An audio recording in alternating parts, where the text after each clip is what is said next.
What about when you have somebody who doesn't believe in the direction you want to take the practice in, and so they complain to the boss? But then what happens when the boss doesn't back you up? That sucks, frankly. It's a really tough position to be in. I made notes. I gave all these questions. I thought, well, you guys did really good on the questions. I mean, there was a lot of really good ones. I think it's so interesting when you don't have the backing of the doctor. I actually worked with a practice in Minnesota that was like this, and it was so challenging for the front office to implement change with the team when they didn't have the doctor's backing, or the person would make a decision and then the doctor would reverse it. So I'm here to tell you, if you're a doctor and you're listening, there's nothing worse than not supporting your front team.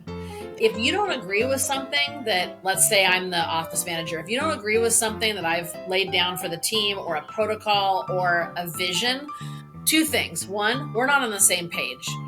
And you can only lead with the kind of the levity that you're given, right? You can only lead to the end of the doctor's comfort zone. So I would strengthen that relationship with the doctor so that no matter what, if you make a decision, there should be a verbal cue, some kind of cue between you and the doctor that says, hey, if you don't like something I've implemented, let's talk about it. Don't backlash me to the team. Don't put me in a position where I have to be like, oh yeah, I guess, well, I got my way because Dr. So-and-so said X. How many times does that happen to all of us? So I think that the rapport with the doctor is critical. I definitely agree. And, we had mentioned this on the webinar that we did, but, what if you disagree with the doctor? And I think for me, it was my father, so a little awkward, but doing that in private. So I think if you guys aren't on the same page, how often are you guys meeting together? If you're the office manager and the doctor, maybe you need to have weekly meetings to get on the same page, to talk about